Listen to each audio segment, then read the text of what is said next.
Ronan, the 4 in a row achieved, it was done previously in the 80s, of course, and that group of players is still looked up to by the Shamrock Rovers fans. So the fact that this particular crop has emulated that, it must be a great honour for you guys.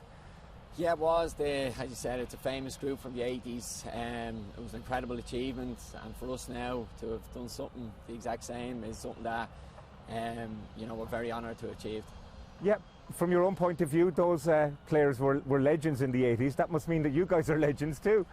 Yeah, and I think it will maybe dawn on us all as time goes by. It will be a special night tomorrow in Tallaght, full house, all our families there, and it will be a great moment. Is that 7 or 8 now for you, League Championship medals? Yeah, it's seven Premier Division, and I still have a special one from UCD in the First Division. Right. I mean, that's a remarkable achievement as well. You look, of course, at Sean Gannon in your side, and I think he says it's only 9, but I think it's 10 he has. Yeah, it is. You look at it across the group. It's a special group. It's been over the last 7 years since I've come back. It's been just grown steadily. The managers we've just got stronger and stronger. Full of internationals, as you said, league winners, European experience. So it is. It's been a great group. And you've captained the side each of the 4 years. That hasn't been done before. I mean, that in particular is a special honour, I think. Yeah, again, stuff like that. Maybe when it's all said and done, you sit back and you kind of appreciate it. At the minute, we're still pursuing goals, so I'll enjoy that when it's all done and dusted. I remember we did a piece with you when you left Dundalk that time to come back to Rovers. You couldn't have imagined to have gone so well, though. Yeah, it was. That was a big call. That was a decision that I made, very carefully. But I knew from speaking to the manager here, Stephen McPhail here, it was this was always the end goal. The end goal was always trophies. That's what happens when you play for this football club. That's the demand that comes from the fans. It's the biggest club in Ireland, and that's what they did. That's what they deserve. The club's come a long way, though. That 80s side played in Milltown. And then for a long time, Shamrock Rovers were homeless. Yeah, it hasn't been easy. Listen, even in the last 7 years during our time here, it hasn't been easy. And especially the early years was difficult. But the manager stuck with a plan, stuck with the process. And as I said, we steadily got better, we got stronger. And I feel in 2019 winning the FA Cup was a real catalyst for us. And we've just steadily grown from there. Because you were so long without that trophy, it really did it change psychologically the attitude of the players, do you think? I think it did. I think you asked most of the squad, whoever was here, ever played in the Aviva that day, that's the big memory for them, and that was the start of it. It was the start of maybe just having that, you getting that first medal, and we grew from there. Talk to me about the manager as well. I mean, he's such a young manager. I think he's still only 38, but he's made his mark on this particular squad and on the history of Irish football now. Yeah, for someone so young, and even when he took the job, he was so young, but his process never changed, his attitude never changed, his football IQ was something I've never seen before. And in fairness, it stems from the top, it stems from him, Glenn, McPhail. The lads have been brilliant for us throughout the years, but the manager's just been unbelievable for this group, and someone that the club need to make sure that he sticks around. Yeah, because there has been talk of that and a little bit of unrest perhaps, and in particular in the last year or so he's had to deal with his own family issues as well, with his son Josh not being well. Yeah, listen, it's such kind of a tragic story for Stephen in a sense that what he's had to deal with off the field, but young Josh is looking great, he's doing really well, so I'm sure, listen, I have kids, that's all you want, you just want the best for your children, and thankfully young Josh is doing really well. Will the club be able to keep him, do you think? Well, I hope so. I think he's the best manager in the country. When you have the best assets, you need to retain them, so I feel they need to do all they can to make sure he sticks around. It's an amazing achievement this year as well, when you had to do a lot of the year without the likes of Jack Byrne, who was standout player in the league over the last number of years. Yeah, and unfortunately for Jack, injuries have just hampered him. We all know Jack's ability, his talent. I think Jack's the best player in the country. So we've had to deal with the loss of Jack.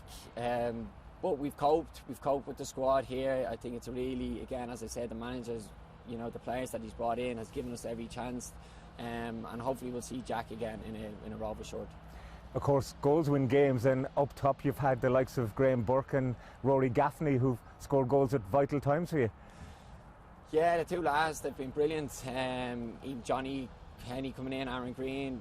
I mean, I think it's fair to say the squad is talented. You know, you mentioned Rory and Graham, they're two brilliant players, and again at the top of their game this year, and they've driven it from the top. When you look back at the league campaign though, I mean, the first, how many games of the season you weren't winning matches, a lot of draws. This was probably the year to catch Shamrock Rovers if anyone else could have. Yeah, you look back in the early stage of the season, and I remember, because I was injured, so I was watching a lot of it. We actually weren't playing poorly. We were actually doing okay. I know the games where we had red cards, we were a little bit unfortunate in games, but we never came away from it. We had, that's when the manager really kind of stepped in a sense that we calm heads, we relaxed, we went back, to what we do, and we got going. I don't think we were playing particularly poorly. We just remained with the process, and he was confident that the results would come, and they did. Shamrock Rovers now seems to be almost a model for how the rest of the league should be. I mean, with the new stand about to open, full houses often in Shamrock Rovers, and you have training facilities here at Roadstone. It is the way to go, isn't it? Yeah, it is. It's a special place. I think it's just a huge honour for for us players represent the club, and then you just see the club growing in the background behind the scenes. As you said, here in Roadstone, the stadium. It is a special time for the club, but it needs to keep progressing. Now, Alan Mannus will be moving on. He's going to hang up the gloves, I suppose you could say. He's been a very important part of the success story as well, hasn't he? Of course. I think you can really go back to the time when Alan came in, that our fortunes really started to turn. So he's going to be a huge loss for the club. He's been brilliant. He's the best keeper I've ever played with. So now we've got Leon there. I'm sure the club will look to add another one at some stage, but Alan's been a massive part of the squad, and he deserves a brilliant send-off. Leon proved his work down in Cork as well the other night. See, that's it. That's the power of the squad. I always say that the most important people are the people that are sitting on your bench, because they can come on and affect the game. And Leon, when he's had his chance this year, has come in and done really well. He's had to be patient. Alan's been such a stalwart for the club, so unfortunately that's the role of a reserve goalkeeper. But when he's come in, he's been called upon, and he's done great. Well, after 4 in a row, is it now the drive for 5 for Shamrock Rovers?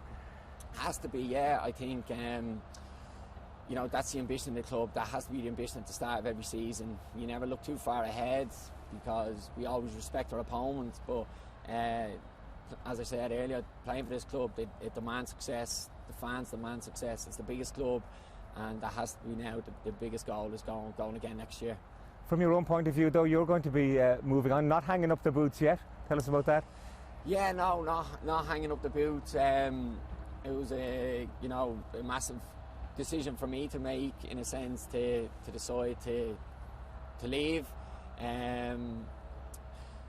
The opportunity came to go back and play for UCD and do a Masters in UCD, which is something that throughout my career I've always kept an eye on. I've started in UCD, I've done my degree there, so the opportunity to go back and now and play and finish with a Masters, I think, but it could be 37 or 38 when it's all said and done. So for me, it's the right time. So you're a mature student?